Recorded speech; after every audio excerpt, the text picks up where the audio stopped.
పశ్చిమాసియా మీద పరోక్షాధిపత్యం కోసం ఇరాన్ని అడ్డం పెట్టి కథ నడిపేటటువంటి వ్యవస్థ ఇదే. ఇరాన్ నడిపేటటువంటి వ్యవస్థ తీవ్రవాద సంస్థలను అడ్డం పెట్టుకోవడం. యెమెన్లో హౌతీలని, లెబనాన్లో హిజ్బుల్లాని, అలాగే పాలస్తీనాలో హమాస్ని, సిరియాలో ఇస్లామిక్ రెసిస్టెన్స్ ఫోర్స్ని, ఇస్లామిక్ జిహాదిస్ట్ ఫోర్స్ని, ఇట్లాగా 5 తీవ్రవాద సంస్థలు, ఇంకొక 4-5 వాటికి అనుబంధ తీవ్రవాద సంస్థలు. వాటి ద్వారా అక్కడ ఉన్నటువంటి యువతరాన్ని తీవ్రవాదం వైపుకి తీసుకెళ్ళి వాళ్ళని ముజాహిదీన్లంటూ సన్మానిస్తూ వాళ్ళని చివరికి ఉగ్రవాదులుగా మార్చి ప్రపంచం మీదకి అచ్చోసిన ఆంబోతుల్లా వదులుతూ ఉంటే దాంతో తిప్పలు పడుతున్నటువంటి ప్రపంచానికి ఏకైక దిక్కు ఇజ్రాయెల్. ఇజ్రాయెలే ఇప్పుడు ప్రస్తుతం అది కంట్రోల్ చేస్తుంటే అమెరికా మొన్నటిదాకా పైకి నటిస్తూ రెండో పక్కన అదే హమాస్కి సహకారంగా యుఎస్ సైడ్ నుంచి డబ్బులు ఇస్తూ వస్తే ఇరాన్తో పరోక్ష సహకారంతో నడుస్తూ ఉంటే ఇప్పుడు ఇజ్రాయెల్కి సంపూర్ణ శక్తినిస్తున్నాడు ట్రంప్.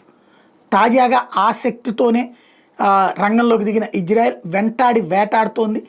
ఇదివరకటికి మళ్ళీ ఒక్కసారి గుర్తుకు తెచ్చుకుంటే ఇజ్రాయెల్లో ఆ ప్రాంతాన్ని కొట్టాం, ఈ ప్రాంతాన్ని కొట్టామని చెప్పినటువంటి హిజ్బుల్లా మాటలు లేవు, హమాస్ మాటలు లేవు, హౌతీల మాటలు లేవు.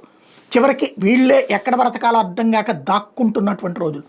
తాజాగా చూసుకుంటే అమెరికాకి సంబంధించినటువంటి రక్షణ శాఖకి సంబంధించినటువంటి కీలకమైనటువంటి వ్యక్తి పీట్ హెగ్సెత్ ఏకంగా హౌతీస్కి ఓవెల్ ఆఫీస్ నుంచినే ఒక వార్నింగ్ ఇచ్చాడు.